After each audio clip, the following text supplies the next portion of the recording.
आप प्रवेश कर रहे हैं CNBC आवाज और इबेक्स कैश के शानदार स्टूडियो में। स्वागत है आपका इबेक्स कैश स्टूडियो में। और ट्रेडर्स हॉटलाइन में इस वक्त बाजार पर अगर आप नजर डालें तो एक अच्छा ट्रेड चल रहा है। करीब 87 पॉइंट मजबूती के साथ निफ्टी में तेजी है। 17,000 के ऊपर लगातार ये बना हुआ है। और इसके साथ ही सेंसेक्स में अगर आप देखें तो करीब 300 पॉइंट की तेजी है। आधे % की मजबूती के साथ दोनों ही इंडाइसेस ट्रेड करते हुए यहाँ पे दिख रहे हैं। और अगर जो सबसे ज़्यादा कहाँ पे गेन्स हो रहा है, सबसे ज़्यादा फ़ायदा कहाँ पे हो रहा है, उन शेयरों पर नज़र डालें तो टॉप गेनर्स में जी शिपिंग, IOCL, रेडिको, खितान जैसे शेयर्स में है। काफ़ी मजबूती के साथ ट्रेड कर रहा है। 52 वीक हाई पे कुछ स्टॉक ट्रेड करें, उनमें से बिरला सॉफ्ट एक है जो आज भी करीब 4% की मजबूती के साथ ट्रेड कर रहा है। मेट्रोपोलिस में करीब 3% की तेज़ी है, ये भी 52 वीक हाई के आसपास है। इन्फोसिस, टेक महिंद्रा, इन सारे स्टॉक्स में 52 वीक हाई लगता हुआ या उसके करीब ये स्टॉक्स यहाँ पे देखने को मिल रहे हैं। तो एक मजबूत ट्रेड है, लगातार तीसरे दिन से इसमें मजबूती बनी हुई है। और उम्मीद है कि आज एक्सपायरी का दिन है तो बहुत सारी शॉर्ट कवरिंग के जरिए लोग अपनी पोजीशन को काटते हुए नजर आ सकते हैं। ऐसे मौके पर आपको क्या करना चाहिए, क्या आपके मन में सवाल हैं, उन सबका जवाब देने के लिए हमारे साथ हैं सर्वेंद्र श्रीवास्तव। सर्वेंद्र, बहुत बहुत स्वागत है आपका। बताइए, निफ्टी खरीदेंगे क्या आप आज? जी देखिए, 17,000 का क्रिटिकल लेवल अब जो था निफ्टी का उसके ऊपर आ गया। हमें लास्ट जब हम मिले थे तो ये था कि तब तो बाजार नीचे था बाउंस में 16,800 16,900 के आसपास। आई थिंक अगर किसी ने बिकवाली की है तो अब 17,000 के ऊपर अगर आज बंद करता है तो आई थिंक क्लियरली फिर सेटअप्स निफ्टी के इन्वर्ट होने लगेंगे। बैंक निफ्टी थोड़ा सा अलग है, जहां पे आप देखेंगे कि अभी भी अपने लॉन्गर टर्म एवरेज के नीचे उसमें थोड़ी बहुत अभी प्रेशर और थोड़ी सेलिंग है, तो वहां थोड़ी वीकनेस डेफिनेटली है और निफ्टी को अंडर परफॉर्म कर रहा है। तो आई थिंक दोनों का थोड़ा सा मिक्स है। बट क्लियर ट्रेड, जैसे लास्ट वीक भी हमने बोला था, क्लियर ट्रेड थोड़े बैंक निफ्टी में ही दिख रहे हैं। तो उसके साथ जो बना है वो बने रहे। बाकी आज के लिए वेट एंड वॉच का नजरिया रहेगा निफ्टी में, क्योंकि जस्ट अभी आज ही क्रिटिकल लेवल्स यहाँ पे निफ्टी पार कर रहा है। ओके, तो अच्छा, ऐसे मौके पे स्टॉक्स में कोई नजर हो आपकी, रडार पे कोई स्टॉक हो? जी, स्टॉक्स तो नीरज जी दोनों तरफ काफी अब निकल के आ रहे हैं, क्योंकि देखिए एक ये बात तो है कि एक एग्जॉशन टाइप का जो अब सेटअप था, इतने सारे गैप्स हो गए। पहली बात तो इतना कश्मकश इस समय बाजार में है, इतने गैप्स तो हमने कभी देखे नहीं जितने इस बार बाजार दिखा रहा है। बट अब और दोनों अप डाउन। पहले क्या होता था, कोई गैप आता था तेजी का या मंदी का तो बाजार एक फॉलो थ्रू देता था। अब आज क्या, एक बेरिश गैप आया, फॉलो थ्रू हुआ नहीं। अब आज एक बुलिश गैप आया है, अब देखते हैं का फॉलो थ्रू होता है कि नहीं होता है। सो उस नजरिए से अब 50-50 हो गया, तो आपको लॉन्ग भी मिलेंगे, शॉर्ट भी मिलेंगे। मैं आज जो लेके आया हूं वो डिफेंसिव फार्मा स्पेस में से लॉन्ग है। यहां आप देखिए बायोकॉन जो एक अच्छा मीडियम टर्म रिवर्सल पैटर्न फिलहाल बना रहा है। और मेरा मानना यह है कि इवेंचुअली शायद नेकलाइन उसकी निकल भी जाए। बट फिलहाल के लिए भी अगर आप लें तो रिस्क रिवॉर्ड्स बहुत अच्छे हैं। और मेरा मानना है कि अगर आप बायोकॉन करंट स्तरों के आसपास 360 के आसपास खरीदारी करते हैं तो 349.40 का आप एक स्टॉप लॉस स्पॉट प्राइसेस में बायोकॉन में मेंटेन करें। और मेरा मानना है कि ऊपर में 380 382 ये टारगेट्स बायोकॉन के लिए ऊपर में आपको 3-4 वर्किंग डेज में आते हुए दिखने चाहिए। बायोकॉन में खरीदारी की सलाह 382 तक के टारगेट इसमें आ सकते हैं, लेकिन स्टॉप लॉस का ध्यान जरूर आपको रखना है। चलिए दर्शकों की तरफ बढ़ते हैं, फटाफट उनके सवाल लेते हैं। राहुल वर्मा है लखनऊ से हमारे साथ। राहुल जी नमस्कार, सवाल पूछिए अपना।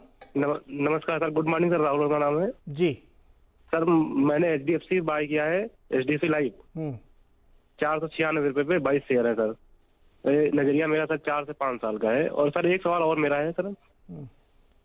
बोलिए बोलिए। रिलायंस मैंने बाय किया है, मैंने सर 1122 रुपए में 10 शेयर है। 1122 में सर इसे होल्ड कर वेस्ट करें सर इसमें। हाँ, 1122 रुपए में रिलायंस सर बाय किया है। ठीक ठीक ठीक। सर्वेंद्र, दो सवाल हैं। पहले HDFC लाइफ ले लेते हैं। 496 की खरीद है इनकी, क्या मदद करें इनकी? देखिए डेटा इसमें वही बोलूंगा कि डेटा इसमें कम है तो लॉन्ग टर्म नहीं हो पाएगा। बट मीडियम टर्म में स्टॉक अपने सपोर्ट्स के आसपास अब आ गया है। जो हमको लग रहा था कि थोड़ा एक वीकनेस रहेगी लास्ट 1-2 हफ्ते पहले, वो अपना एक लॉन्ग टर्म सपोर्ट्स, एक मीडियम टर्म सपोर्ट्स माफ कीजिएगा 630 640 के आसपास फिलहाल ट्रेड कर रहा है। तो मेरे हिसाब से तो इनका नजरिया लंबा है तो, और स्टॉक अच्छा है, डिलीवरी में बैठे हैं। मेरे हिसाब से इनको होल्ड करना चाहिए। 624 का एक स्टॉप लॉस यहाँ पे जरूर लगा के रखें और मेरे हिसाब से तो ट्रेड को होल्ड करना चाहिए। जहां तक रही रिलायंस की बात, क्लियरली आई थिंक एक विनिंग ट्रेड है इनके पास। और यहाँ तो स्टॉक अभी आउट परफॉर्म कर रहा है बाजार को, अभी तक अपने लॉन्गर टर्म एवरेज को होल्ड कर रहा है। तो आई थिंक जब तक वो नजरिया बना है तो लॉन्ग टर्म में स्टॉक पे होल्ड की रहेगी। तो रिलायंस में भी होल्ड रखें। 2240 के नीचे यहाँ पे ट्रेलिंग स्टॉप लॉस जरूर लगा के रखें। ओके, तो दोनों स्टॉक्स में आपको होल्ड करने की राय सरविंद यहाँ पे दे रहे हैं। चलिए गौरव के पास चलते हैं, हाथरस। गौरव जी नमस्कार, बताइए क्या सवाल है आपका। सर मेरे पास IOC पड़ा हुआ है 94 के रेट से 1000 क्वांटिटी, तो मेरे को उसमें क्या लॉन्ग टर्म के रखना चाहिए या कोई स्टॉप लॉस लगा के बाहर हो जाना चाहिए? 140 से मैं बाहर नहीं हो पाया, उसका 108 आ गया, 110 आ गया sir.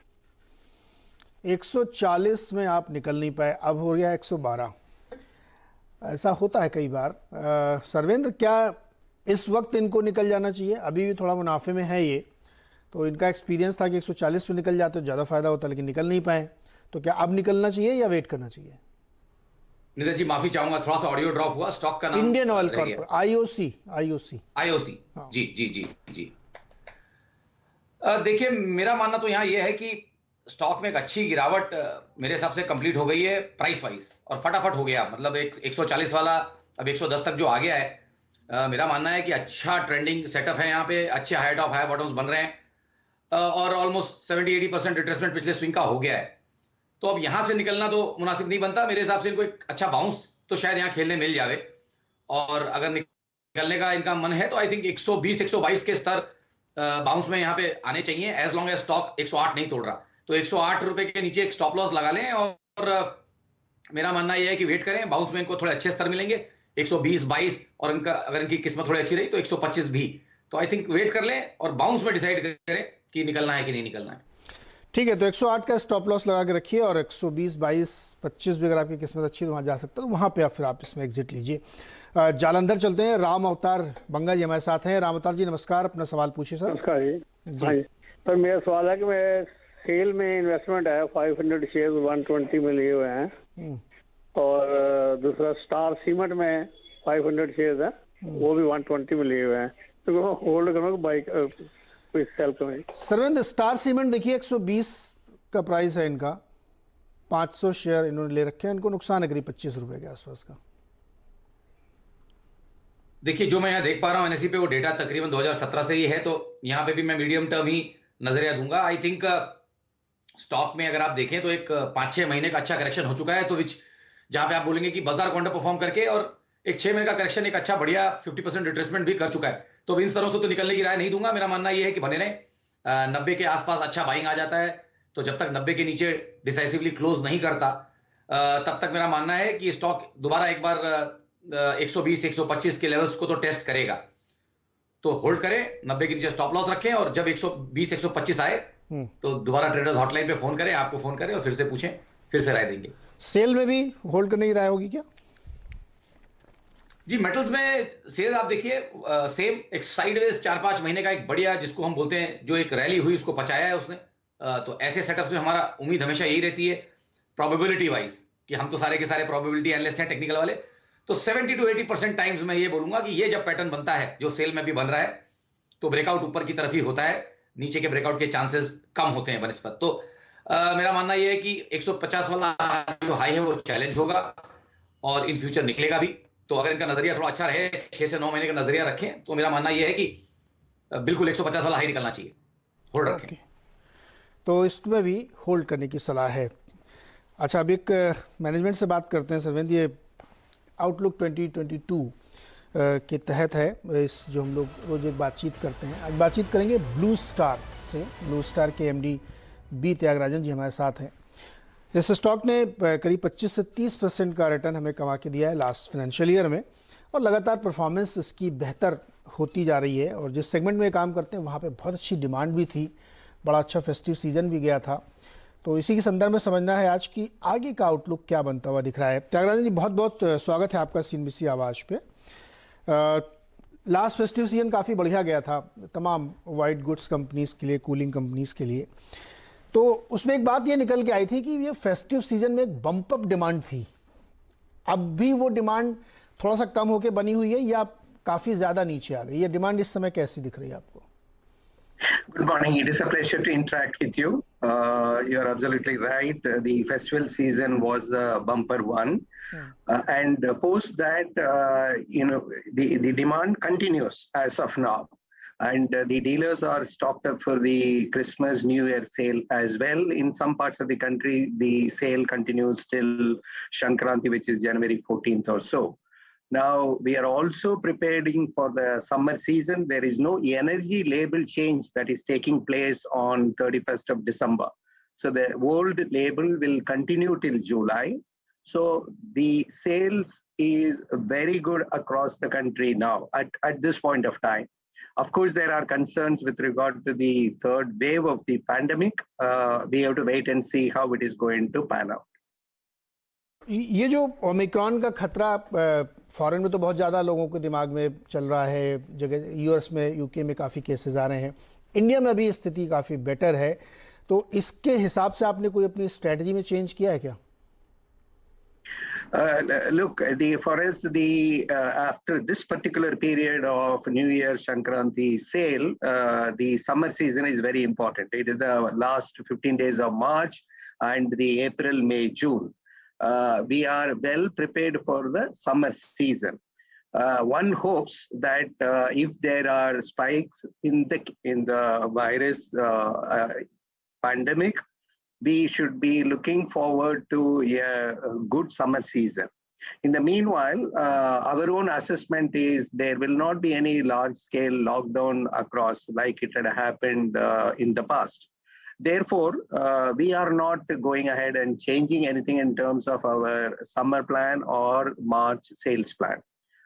We have to still cautiously wait and watch. On the other hand, in the B2B part of the business, the demand is continuing to be good. You're aware that in September, the carried forward order book was all-time high of around 3,200 crores.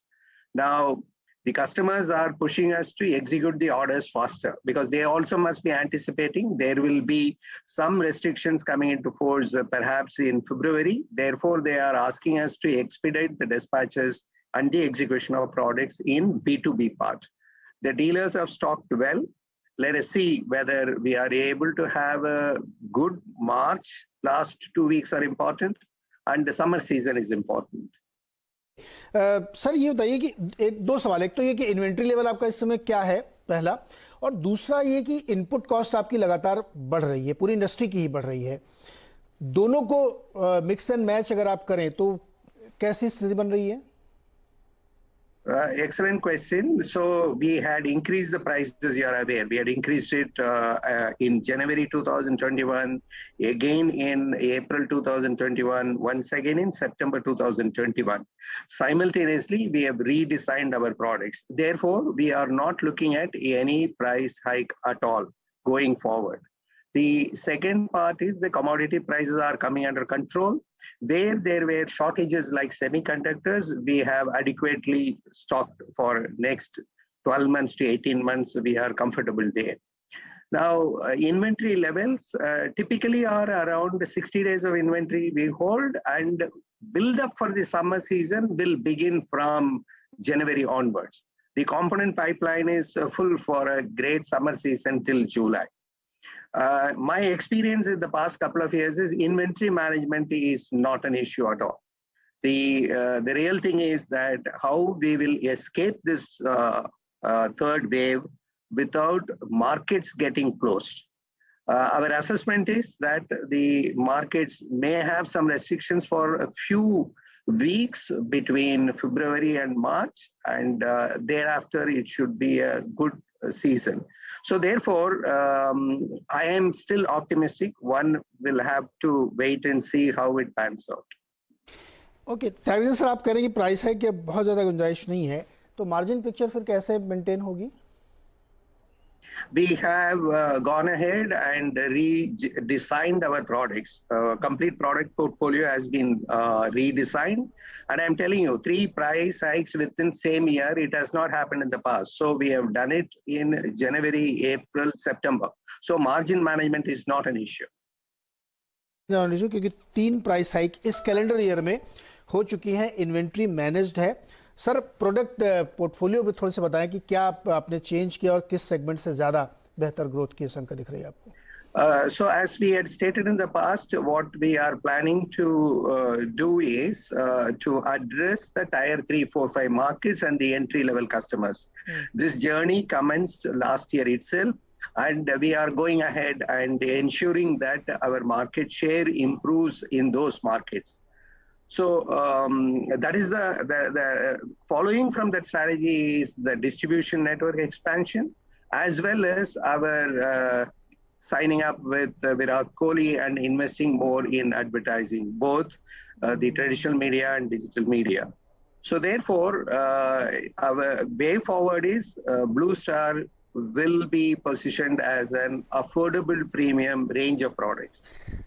Affordable premium and entry level और tier 3-4 cities, sir वहाँ की demand कैसी? क्योंकि हम लोगों को ये बहुत सुनाई पड़ता है कि छोटे शहरों में जहाँ पे ज़्यादा इम्पैक्ट पड़ा है ओमाइक्रॉन का या इससे पहले डेल्टा वेरिएंट का, तो लोगों की इनकम कम हुई है, तो वहाँ जो छोटे शहरों में आप एंट्री लेवल पे ज़्यादा भरोसा करें, वहाँ की डिमांड कैसी है?